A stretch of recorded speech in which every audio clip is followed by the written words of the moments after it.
ভারতের পতাকা পায়ে মারানোর ভাইরাল ছবিটি বাস্তব নয়, এআই দিয়ে তৈরি। বাংলাদেশ ও ভারতের মধ্যে উত্তেজনাকর পরিস্থিতির মধ্যেই একটি ছবি সামাজিক মাধ্যমে ভাইরাল হয়েছে। ছবিটিতে দেখা যায় বাংলাদেশের জাতীয় পতাকা হাতে পাঞ্জাবি ও টুপি পরিহিত এক ব্যক্তি ভারতের জাতীয় পতাকা পায়ে মারাচ্ছেন।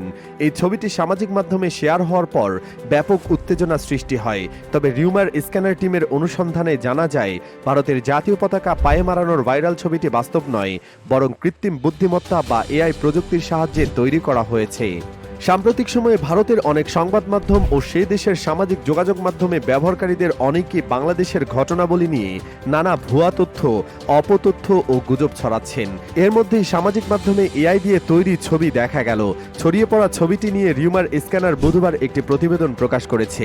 এতে বলা হয়, রিউমার স্ক্যানারের দলের অনুসন্ধানে জানা যায় ভারতের জাতীয় পতাকা পায়ে মারানোর ভাইরাল ছবিটি বাস্তব নয়, বরং এআই প্রযুক্তির সাহায্যে তৈরি করা হয়েছে। ছড়িয়ে পড়া ছবিটি গভীরভাবে বিশ্লেষণ করেছে রিউমার স্ক্যানার। তাদের বিশ্লেষণে দেখা গেছে ছবিতে থাকা ব্যক্তির ডান পায়ের একটি আঙ্গুল অস্বাভাবিকভাবে অর্ধেক দেখা যাচ্ছে। ব্যক্তির পরনের পায়জামার একটি ভাঁজ এমনভাবে রয়েছে যা দেখতে ধুতির মতো মনে হয়। বাংলাদেশের পতাকার লাল বৃত্তের কাপড়ের ভাঁজও স্বাভাবিক নয়। এছাড়া ছবির আলোর প্রতিফলন, ছায়া এবং ব্যক্তির চোখের অভিব্যক্তিও অসামঞ্জস্য লক্ষ্য করা গেছে। এ ধরনের অসামঞ্জস্য সাধারণত এআই দিয়ে তৈরি ছবির ক্ষেত্রে দেখা যায়, অর্থাৎ ছবিটি এআই ব্যবহার করে তৈরি করা হয়েছে, সুতরাং ছবিটি বাস্তব নয়। দিক দিগন্ত ডেস্ক।